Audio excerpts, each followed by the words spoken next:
pessoas, Croiser aqui, e no vídeo de hoje a gente vai falar sobre Slenderman. Vocês sabem que eu tenho bastante contato com a área de games também, inclusive no meu canal de games lá pra 2012, quando lançou o jogo, eu fiz gameplay do Slenderman, mas no caso ele ficou mais conhecido em 2014 e é por isso que a gente vê o filme agora 4 anos depois, em 2018. Então se você gosta desse tipo de conteúdo, já aproveita e se inscreve aqui no canal e clica no sininho pra receber notificação de quando tiver o vídeo novo. O filme conta a história de 4 adolescentes que decidiram invocar o Slenderman, que ele era tipo como se fosse uma brincadeira online. E diz a lenda urbana que ele atrai crianças justamente por elas possuírem coração puro. Ele é um cara bem alto, com braços longos e ele não tem rosto. Ele é bastante comparado com o flautista de Hamelin, que é uma história dos irmãos Grimm. E quem vê diretamente esse rosto dele sem feição acaba ficando louco, podendo causar até suicídio. Esse filme, ele é bastante simples, tanto na cenografia quanto na história. Você vê nessa simplicidade,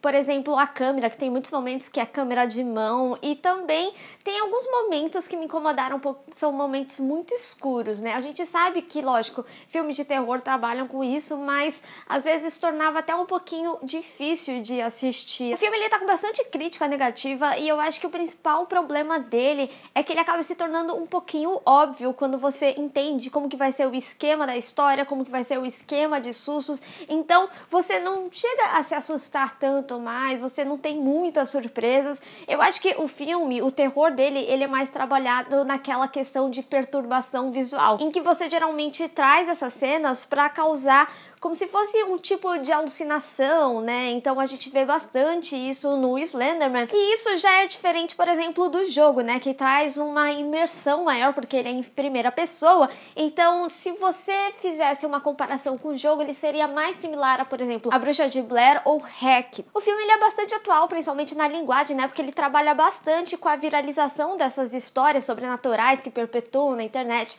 Tanto que tem certo momento no filme que ele é comparado a um vírus, né, que fica na cabeça dos jovens e eles vão compartilhando. Eu acho que a parte do fórum, ela foi bastante real, assim, se você já entrou nesses sites de comprovação de aparição espiritual ou de vida extraterrestre, você sabe que é mais ou menos similar, não que eles focam muito, eles mostram em alguns momentos só, mas eu achei que foi ok, foi aceitável a forma que foi feita. Tanto que tem até algumas questões de, por exemplo, os especialistas em Photoshop para ver se aquilo era montagem, se foi uma foto real e tudo mais. Inclusive a história do Slenderman é bem assim, né? Foi um cara bem específico lá de Photoshop que incluiu esse homem e perpetuou a lenda. Eu vou ser bastante sincera, pra mim seria muito mais interessante que o filme fosse contado naquele clichê em que os adolescentes iam na floresta saber sobre, tipo, a lenda urbana, e aí eles acabavam se deparando com o Slenderman e meio que cada um vai morrendo ao longo do filme, né? Que seria uma linguagem bem similar do jogo, em primeira pessoa, então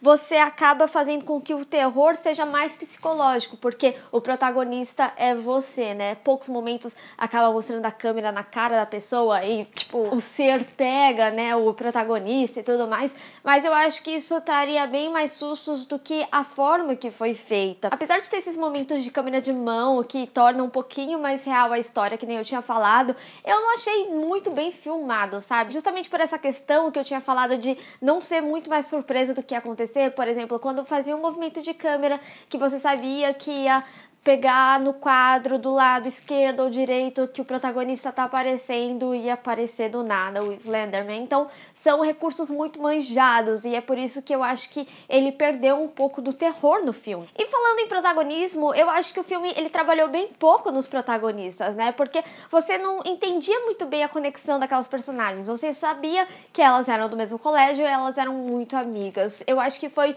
uma explicação bem crua, assim. Tanto que em vários momentos você reparava que mostrava fotos delas juntas pra você meio que conectar que elas são amigas e que não são histórias necessariamente separadas do que estão acontecendo. E eu acho que talvez se eles não quisessem justamente ter essa conexão, assim, entre as personagens, seria muito mais legal que fossem pessoas distantes que aconteceu em vários lugares e, sei lá, elas conversariam online sobre o que tá acontecendo com elas e aí isso que torna elas mais unidas. Eu acho que até nisso teria sido melhor, nessa questão aí. Então o filme, ele traz um pouco de pobreza nesse relacionamento das protagonistas. Mas eu tô falando o que eu acharia melhor, né? Porque essa história, na realidade, ela foi baseada no conto de Slenderman, que ele foi criado na época dos fóruns de creepypasta, lá em 2009, num site que se chamava Something Awful. E aí, que nem eu tinha falado, foi um cara especialista em Photoshop que começou a colocar ele nas fotos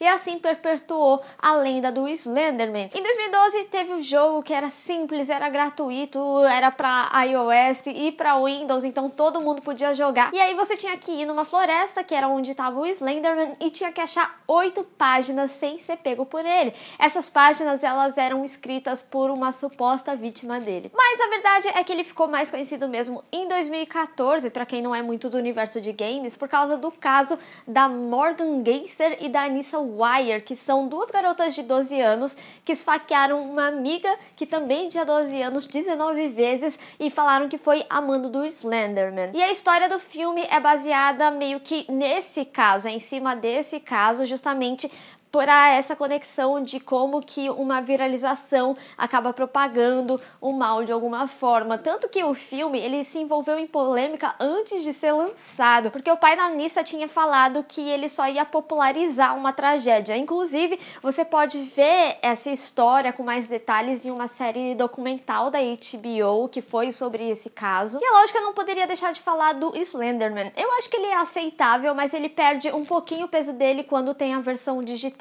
dele. O ator que faz é o Botet, ele é conhecido nesse meio de terror, porque ele já fez Invocação do Mal 2, ele também é aquela coisa, né, de mama e tal, e eu acho que eles poderiam ter utilizado mais dele, dessa pessoa. Tem um momento no filme que ele também é utilizado para outra questão e eu acho que foi muito melhor utilizado do que o próprio Slenderman. Se eles tivessem trazido um pouco mais de peso no Slenderman, eu acho que ficaria um pouquinho mais assombroso, justificaria o medo dessa criatura um pouquinho mais do que foi demonstrado no filme. Inclusive, eu falo que ele não tem muito terror porque, assim, eu sou o tipo de pessoa que assiste, tipo, assim, eu morro de medo de filme de terror, apesar de gostar, tanto que eu acabo nem falando muito aqui no canal, porque eu, de fato, não acompanho muito, é mais quando eu sou curiosa ou mais familiarizada com o assunto, como é Slenderman, porque eu já tinha jogado, e eu acho que esse filme... Tipo, tinha gente no cinema que tava rindo, mas tem aquela questão, tipo, do riso nervoso, né? Da pessoa não tá entendendo o que tá acontecendo ou não entender necessariamente a linguagem que o diretor quis trazer, como foi o caso de Mãe. Não que os filmes sejam similares, né? Mas ele é um filme que foi de baixo custo, né? Ele teve 10 milhões e, sinceramente, eu acho que foi muito gasto pro que o filme foi de fato, sabe? Então, quando eu trago essas soluções de como talvez teria ficado mais assombroso e tudo mais, eu acho que teria gasto até menos, porque não tem cenários mirabolantes, não tem um super trabalho de pós-produção, então eu acho que isso é um dos grandes motivos dele estar indo tão mal na crítica, né? Na bilheteria ele foi até bem lá nos Estados Unidos no primeiro final de semana, porque lançou antes lá. Lá nos Estados Unidos foi mais pro início do mês. Tanto que no Rotten Tomatoes ele tá com 9% de aprovação. 9%! Eu acho que eu nunca falei de um filme que tinha 9% de aprovação no Rotten Tomatoes. E no Metascore, 29%, que ali é a opinião dos críticos, né? Da New York Times e tudo mais. Cara, realmente assim, eu acho que foi uma história muito boa, mal aproveitada. Talvez se eles tivessem utilizado muito mais como um lance de lenda urbana e simplificado o filme de fato, teria ficado um pouquinho melhor. Mas deixa aí nos comentários qual das adaptações você mais gostou sobre Slenderman, o jogo ou esse filme de 2018? Vamos discutir. Bem, pessoal, espero que vocês tenham gostado desse vídeo. Não esqueça de deixar o seu gostei e compartilhar nas redes sociais, inclusive me segue lá, se inscreve aqui no canal e clica no sininho para receber notificação de quando tiver um vídeo novo. Te vejo no próximo vídeo. Tchau!